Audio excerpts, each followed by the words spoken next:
महिलाओं को उपभोग की वस्तु समझने वाला इनका पूज्य गुरु है। दर्ज कराई गई एफआईआर को खारिज करके ब्रजभूषण को बचाया जा रहा है। नरेंद्र मोदी जी का राज्याभिषेक किया गया है। आजादी के बाद आपको मालूम होगा कि राजदंड जो लिया गया था अंग्रेजों से, उसको तब पंडित जवाहरलाल नेहरू जी ने म्यूजियम में रखा दिया था, क्योंकि राज व्यवस्था, राजपाट की व्यवस्था, राजाओं की व्यवस्था खत्म होकर के देश आम लोकतांत्रिक व्यवस्था में तब्दील हो चुका है। और कल मैं ये मानता हूं कि कल वह राजदंड जिस तरीके से लोकसभा अध्यक्ष के कुर्सी के आसन के पास स्थापित करके, और मुझे लगता है कि कल, दूसरे शब्दों में मैं कहूं कि आज़ादी के 75वीं वर्षगांठ पर हमारे देश में नरेंद्र मोदी जी का राज्याभिषेक किया गया है।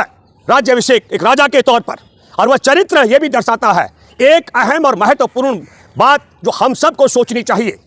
प्रधानमंत्री नरेंद्र मोदी की जिद, क्या जिद है कि किसी भी कीमत पर जो उनकी पार्टी का सांसद है ब्रजभूषण शरण सिंह, जिस पर धारा 376, 377 और 354 के तहत बलात्कार का मुकदमा भी दर्ज है, यौन शोषण का मुकदमा दर्ज है, पॉस्को के तहत मुकदमा दर्ज है, लेकिन जिद है नरेंद्र मोदी की उसे गिरफ्तार नहीं करवाना है। जबकि यौन पीड़ित और बलात्कार पीड़िता पहले पुलिस थाने में और फिर सुप्रीम कोर्ट के मुख्य न्यायाधीश का दरवाजा खटखटा करके यौन शोषण और बलात्कार के मामले में मुकदमा दर्ज करा करके उससे दंडित कराना चाहते हैं।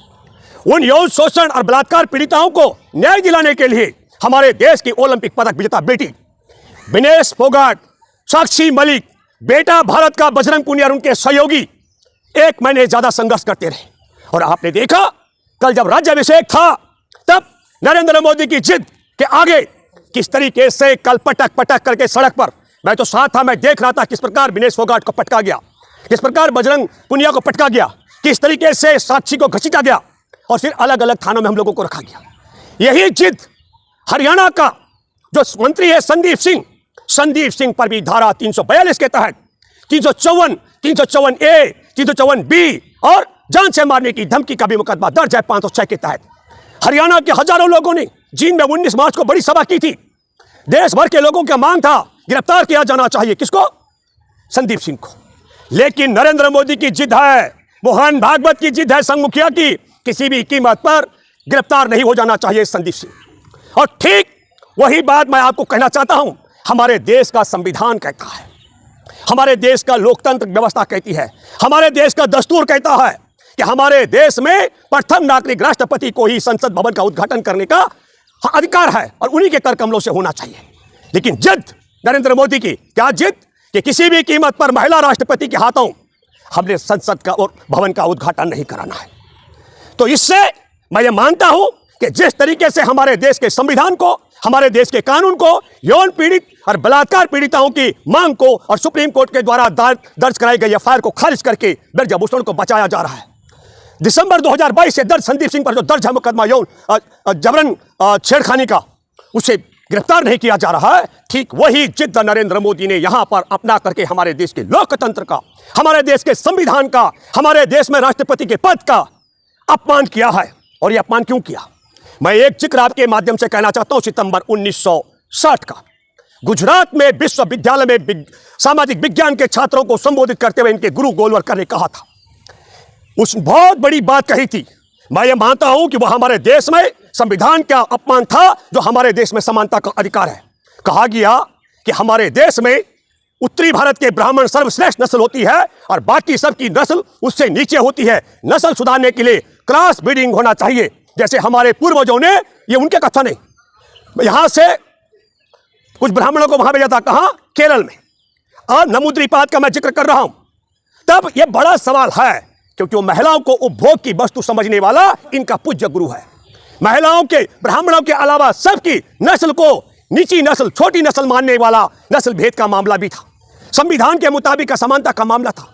और तब मैं तो हैरान हूं, जिस व्यक्ति पर मुकदमा दर्ज होना चाहिए था, महिलाओं को उपभोग की वस्तु समझना, संविधान की अनदेखी करके समानता के अधिकार की बात को खत्म करना, उसको ये पूज्य गुरु जी कहते हैं। और उस पूज्य गुरु जी की पूजा करते हुए इनके डीएनए में है किसी भी कीमत पर देश के मतदाताओं को, देश में आदिवासियों को खुश करने के लिए आदिवासी मूल की द्रौपदी मुर्मू को राष्ट्रपति तो बनाया गया, लेकिन उनको वो हक और अधिकार, वो सम्मान नहीं दिया गया। देश के सर्वोच्च पंचायत घर का उद्घाटन करने का अवसर उन्हें नहीं दिया गया। बताइए, हमारे देश के राष्ट्रपति का बयान वहां पढ़ा जा रहा था जैसे वो कहीं किसी हॉस्पिटल में अस्वस्थ हो।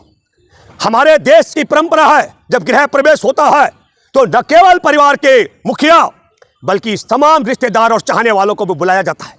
और यहां देश की मुखिया राष्ट्रपति, महामहिम राष्ट्रपति को इस तरीके से अपमानित करके हमारे देश के राष्ट्रपति की गरिमा का अपमान, संविधान का अपमान, लोकतंत्र का अपमान, महिला का अपमान और आदिवासी समाज का अपमान किया गया है। यह बात मैं डंकी की चोट पर कह सकता हूं। और किसके लिए किया गया है आपको बता दूं, 30 जनवरी 1948 को जब गांधी जी की हत्या कर दी गई थी, उसके 6 दिन बाद गिरफ्तार किया गया था जिस शख्स को गांधी की हत्या के मामले में।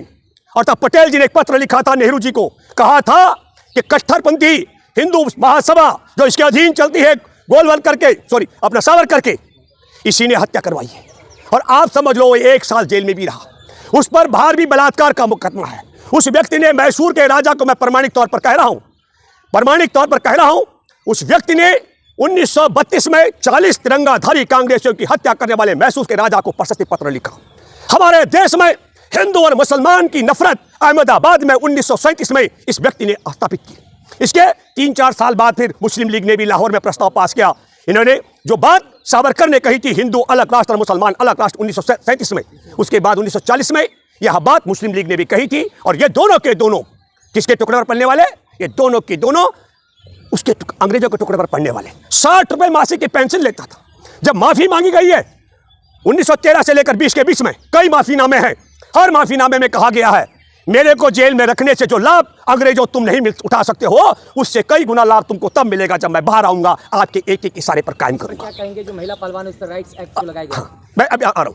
हम ये कह रहे हैं कि इस पर देखिए आप कि जिसने देश के गद्दारी की, जो माफी मांग करके बाहर आया था, उसके जन्मदिन पर हमारे देश की संसद का उद्घाटन किया गया। और फिर मैं जोर से कहना चाहता हूं, चंद्रशेखर आजाद के शब्दों में, जो देश के साथ में उन्होंने कहा था ये हरामखोर है, क्योंकि ये हमारे देश के क्रांतिकारियों को भाड़े का हत्यारा समझता था। जो आपका सवाल है, देखिए ये जो आपने कहा आपका सवाल, मैं अभी अब आता हूं मैं कल के मसले पर। कल इसी सब मसले को लेकर के हम लोग आगे बढ़ रहे थे। विनेश फोगाट के साथ, बजरंग पुनिया के साथ, साक्षी मलिक की अगुवाई में हम लोग संसद भवन में जाकर के, नए संसद भवन के प्रांगण में जहां महिला पंचायत का आयोजन होना था, कल आपने देखा किस तरीके से उठा पटक किया गया, किस तरीके से बेहरामी से घसीटा गया। और अब तो दंगा फैलाने का मुकदमा तक दर्ज कर दिया गया। विरोध करने का अवसर नहीं दिया जा रहा है। तब मैं ये कहना चाहता हूं जो आपने कहा, मैं देशवासियों आपसे अपील करता हूं, हमारे देश में बलात्कार पीड़िता को न्याय नहीं दिलाया जा रहा है, यौन शोषण पीड़िताओं को न्याय नहीं दिलाया जा रहा है, हमारे देश में जिन महिलाओं को छेड़छाड़ की गई उनको न्याय नहीं दिलाया जा रहा है, राष्ट्रपति पद का भी और संविधान का भी अपमान किया जा रहा है। विरोध करना लोकतंत्र की आत्मा है, ना कहने की आजादी। अब आप समझ लीजिएगा कि भारत ऐसी दशा में पहुंच चुका है जहां बलात्कारी, यौन शोषण, पास्को के तहत छेड़छाड़ करने वालों को बचाने के लिए पूरी मोदी और संघ सरकार लग गई है। और उन्हें दंडित कराने के लिए देश में ओलंपिक पदक विजेता बेटियां जब धरना दे रहे थे, उनसे पहले पीटा गया, हिरासत में लिया गया। हम सब लोग भी थे, हमें भी हिरासत में अलग अलग थानों में रखा गया। मेरे साथ 50 से ज़्यादा लोगों को बसंत कुंज थाने में रखा गया। हमारे लिए खुशी की बात यह है कि वहाँ एक प्रस्ताव हम सब लोगों ने पास किया। हम इस आंदोलन का हिस्सा थे, इनकी मदद करने के लिए खड़े रहेंगे। जो आदेश देश के पहलवान कहेंगे यौन शोषण बलात्कारियों को दंडित कराने के लिए, हम उनके कंधे से कंधा मिलाकर चलने के लिए तैयार हैं। अब क्या करेंगे? वहां तो प्रोटेस्ट करने देंगे? मैं वही आ रहा हूं। अभी लोकतंत्र में ना कहने की जो आजादी है, उस लोकतंत्र की आत्मा की हत्या कर दी गई है। जंतर मंतर पर धारा 144 लगा दी गई है। तब मैं आप सबों से अपील करता हूं मेरे देशवासियों, यह आदि आबादी के सम्मान का मामला है। जो यौन शोषण, बलात्कारी और छेड़छाड़ करने वाले संदीप सिंह से लेकर ब्रजभूषण को बचाया जा रहा है, इसको दंडित करने की जिम्मेदारी भारत की आदि आबादी की बनती है। और जो आदि आबादी मतलब महिलाओं की, और जो आदि आबादी का सम्मान करता है, माँ बहनों का सम्मान करता है, उनकी जिम्मेदारी दोहरी बन जाती है। और जिस तरीके से हमारे देश में राष्ट्रपति, संविधान, लोकतंत्र का अपमान करके संसद भवन का उद्घाटन किया गया नरेंद्र मोदी के द्वारा, इन सब मसलों पर सबक सिखाने के लिए हमारे पास दो ही रास्ते हैं। एक, हम विरोध करें, जिसके लिए इन्होंने विरोध का स्थान छीन लिया है, और दूसरा है हम आपकी अदालत में आए। तो मैं आपसे अपील करता हूं, बिल्कुल हम तय करेंगे जनता की अदालत में न्याय के लिए। आपको तय करना है। जो हमारे देश से राजशाही व्यवस्था खत्म हो गई थी, उस राजशाही व्यवस्था का मैं कहता हूं राज्याभिषेक कल नरेंद्र मोदी ने कराया। और ये अभी उस राजा के दांत हैं जो अभी दिख रहे हैं। संदीप सिंह पर 354 ए, 354 बी, 506 और इस पर 354, 376, 377 ब्रजभूषण पर, और राष्ट्रपति के पद का आपने देख लिया। ये दांत है। अभी असली हरकतें इनकी जो दिख आएंगी वो बहुत खतरनाक आने वाली है। और मैं इसलिए कहना चाहता हूं, बार बार आगाह कर रहा हूं कि सभी बेटियों की लड़ाई विनेश फोगाट, बजरंग पूनिया और साक्षी मलिक जैसे पदक विजेता नहीं लड़ेंगे।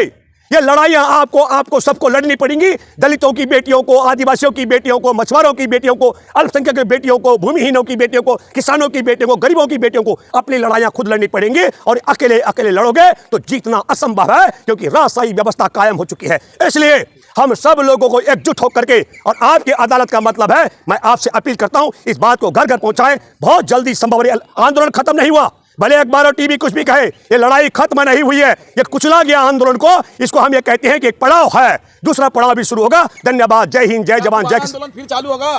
क्या चीज? दोबारा आंदोलन फिर? हाँ, आंदोलन रुकेगा नहीं। आंदोलन देखिए, ये भी एक सुनो, ये सब कोई बात नहीं है। आप एक जगह 44 लगाएंगे, देश भर में 44 लगा करके आप पूरे देश को ताले में बंद नहीं कर सकते हैं।